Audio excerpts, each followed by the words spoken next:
नमस्कार, मैं हूं निखिल अवस्थी और आप देख रहे हैं दिव्य हिमाचल टीवी। आइए शुरू करते हैं आज का न्यूज बुलेटिन मेन हेडलाइंस के साथ। एचआरटीसी पेंशनरों के लिए बड़ी खुशखबरी, पहली को पेंशन और 19% भत्ता।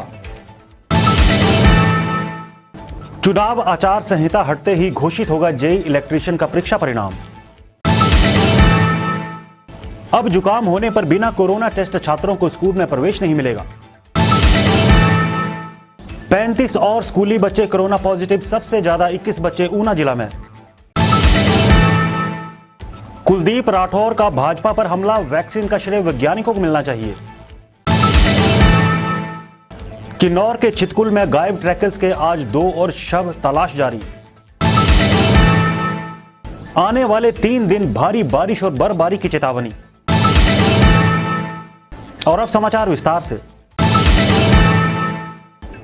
हिमाचल प्रदेश परिवहन निगम अपने कर्मचारियों की समस्याओं को लेकर गंभीरता दिखाने लगा है। इसका संकेत शुक्रवार को सचिवालय में हुई बैठक से मिलता है। इस बैठक में सबसे बड़ी प्रगति ये हुई है कि अब भविष्य में रिटायर कर्मचारियों को महीने के पहले हफ्ते में ही पेंशन मिल जाया करेगी।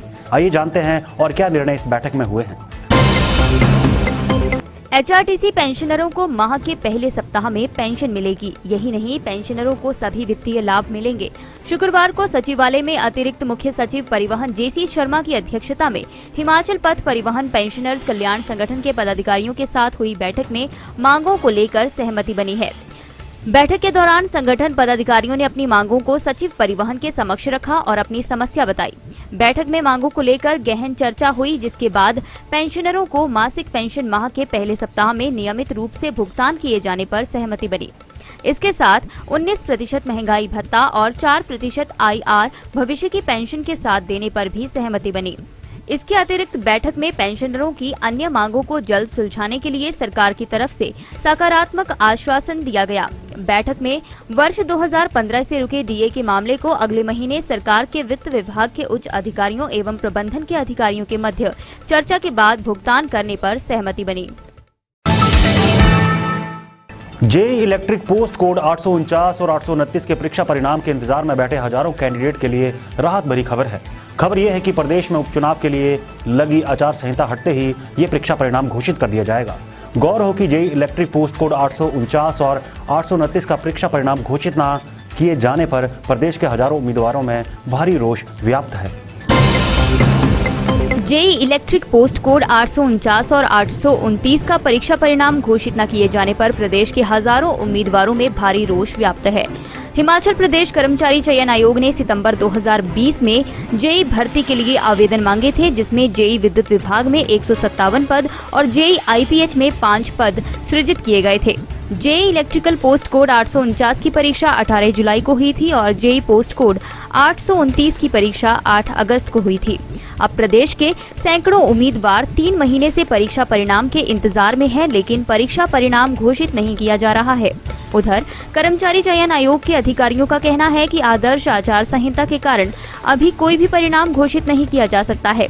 आचार संहिता के बाद जेईई इलेक्ट्रीशियन का परिणाम घोषित कर दिया जाएगा। हिमाचल में कोरोना से एक स्कूली बच्ची की मौत के बाद शिक्षा विभाग ने अब इसके बारे में पहले से जारी प्रोटोकॉल को बदला है। शुक्रवार को उच्च शिक्षा विभाग के निदेशक डॉक्टर अमरजीत शर्मा की ओर से सभी उपनिदेशकों को संशोधित गाइडलाइन जारी की गई है। इसके अनुसार हर स्कूल में SOP का पालन करना जरूरी होगा और स्कूल के गेट पर ही बच्चे का टेम्परेचर चेक किया जाएगा। हिमाचल में कोरोना से एक स्कूली बच्ची की मौत के बाद शिक्षा विभाग ने अब इस बारे में पहले से जारी प्रोटोकॉल को बदला है। शुक्रवार को उच्च शिक्षा विभाग के निदेशक डॉक्टर अमरजीत शर्मा की ओर से सभी उपनिदेशकों को संशोधित गाइडलाइन जारी की गई है। इसके अनुसार हर स्कूल में SOP का पालन करना जरूरी होगा और स्कूल के गेट पर ही बच्चे का टेम्परेचर चेक किया जाएगा।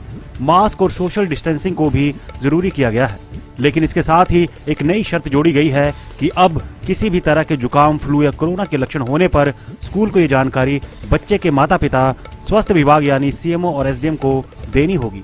ये बच्चे का कोरोना टेस्ट सुनिश्चित करेंगे। इसकी सूचना शिक्षा निदेशालय को भी भेजनी होगी।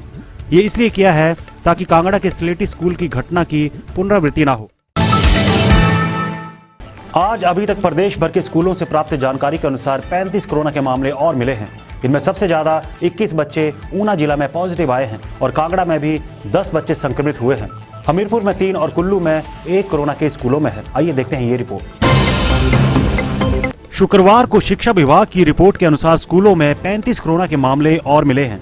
इनमें सबसे ज्यादा 21 बच्चे ऊना जिला में पॉजिटिव आए हैं और कांगड़ा में भी 10 बच्चे संक्रमित हुए हैं। हमीरपुर में 3 और कुल्लू में 1 कोरोना के स्कूलों में है। ऊना जिला में सरकारी स्कूलों में से टकोली में 4, मुबारकपुर में 9, थाना कला में 3 और अम्बोटा में 5 बच्चे पॉजिटिव हैं। कांगड़ा जिला में न्यू कांगड़ा, खैरा, डाडा सिबा, संसाई, अंबारा और जिसाई स्कूलों में कोरोना के केस हैं।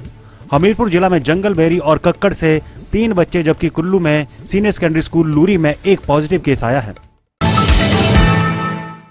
करोड़ों रुपए विज्ञापन पर खर्च करने और देश के वैज्ञानिकों की दिन रात की मेहनत का श्रेय लेना दुर्भाग्यपूर्ण है। अगर देश में 100 करोड़ लोगों को वैक्सीन लगी है तो इसका श्रेय वैज्ञानिकों को जाना चाहिए, मगर भाजपा इसमें भी झूठा श्रेय लेने से पीछे नहीं हट रही है। ऐसे ही कई आरोप आज प्रदेश कांग्रेस के अध्यक्ष कुलदीप सिंह राठौर ने लगाए हैं। देखिए और क्या कहा कांग्रेस नेता ने। मुख्यमंत्री जयराम ठाकुर को उनके ही मंत्री संतरी नेता नहीं मानते हैं। आंतरिक सत्ता संघर्ष इस कदर हावी है कि कई बड़े भाजपा नेता दरकिनार कर दिए गए हैं। चारों उपचुनावों में जहां कांग्रेस एकजुटता के साथ चुनाव में उतरी है, वहीं भाजपा के बागी उम्मीदवार भाजपा की ही एकता की पोल खोल रहे हैं। ये पलटवार आज हिमाचल प्रदेश कांग्रेस अध्यक्ष कुलदीप सिंह राठौर ने किया।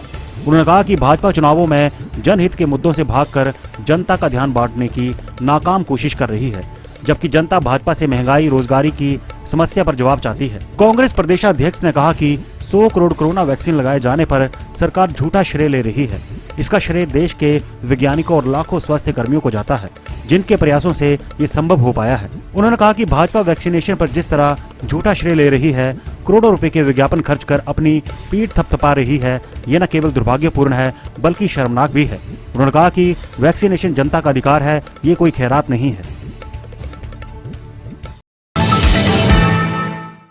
भौगोलिक परिस्थितियों से अनजान और मौसम की बेरुखी ने पर्यटकों पर ऐसा कहर ढाया है कि वे अब कभी भी घर नहीं लौट पाएंगे। रिकांगपिओ के छितकुल में ट्रैकिंग पर निकले एक दल के 11 सदस्यों में से अब तक 7 के शव बरामद हो चुके हैं। आज भी 2 ट्रैकर की डेड बॉडी बरामद की गई है। 17 अक्टूबर को उत्तरकाशी से छितकुल की ओर ट्रैकिंग पर निकले लापता 11 पर्यटकों में से अब तक 7 शव बरामद किए जा चुके हैं। 5 पर्यटकों के शव पहले ही बरामद हो चुके थे, जबकि शुक्रवार को किए गए सर्च अभियान के दौरान 2 शव और बरामद किए गए हैं, जिसे वापस लाया जा रहा है। उपायुक्त किन्नौर आबिद हुसैन सादिक ने कहा कि गुरुवार को उत्तराखंड के उत्तरकाशी से रेस्क्यू टीम और सेना के चॉपर की मदद से 5 शव सहित 2 घायलों को निकाला गया था। शुक्रवार को किन्नौर से आईटीबीपी और सेना के रेस्क्यू टीम को 2 और शव मिले हैं, जिन्हें रिकांगपिओ लाया जा रहा है। आइए जानते हैं मौसम का हालचाल। हिमाचल प्रदेश में आगामी 3 दिन में दोबारा से मौसम खराब होने वाला है। मौसम विज्ञान केंद्र शिमला का कहना है कि प्रदेश में बारिश और बर्फबारी की संभावना बन गई है। शनिवार और रविवार को कई जिलों में भारी बारिश, अंधड़ और बर्फबारी की चेतावनी जारी हुई है। पश्चिमी विक्षोभ दोबारा से सक्रिय हो रहा है। मौसम विज्ञान केंद्र के अनुसार हिमाचल के निचले क्षेत्रों में बारिश होगी तो ऊपरी क्षेत्रों में बर्फबारी होने की संभावना है। पश्चिमी विक्षोभ के सक्रिय होने से मौसम में ये बदलाव आ रहा है। 25 अक्टूबर तक मौसम खराब रहेगा। प्रदेश के सभी जिलों में सुबह और शाम के समय ठंड ज्यादा बढ़ गई है। केलांग का न्यूनतम तापमान 1.3 डिग्री चल रहा है। मौसम विज्ञान केंद्र शिमला के निदेशक डॉक्टर सुरेंद्र पाल का कहना है कि बीते 24 घंटों में मौसम बिल्कुल साफ बना रहा, लेकिन पश्चिमी विक्षोभ सक्रिय होने से आगामी 3 दिन मौसम खराब रहेगा। और अब चलते चलते प्रदेश में अब वेट के बाद ही गोदाम से बाहर निकलेगा राशन, सिविल सप्लाई कॉर्पोरेशन के इंचार्जों को निर्देश। हरियाणा में सड़क हादसे में पांवटा साहिब के 2 युवकों की मौत, शादी से वापस घर आते वक्त बने काल का ग्रास। कुल्लू में साइकोट्रॉपिक ड्रग के साथ पकड़े युवक, गुप्त सूचना पर पुलिस ने होटल में दबोचे। प्रशासन की कड़ी चेतावनी, लाहौल स्पीति के दारचा और कोकसर से आगे वाहनों की आवाजाही पर लगाया प्रतिबंध। तो चलिए आज के लिए बस इतना ही और देखना न भूलें शिमला से 9 बजे हमारा सीधा लाइव प्रसारण।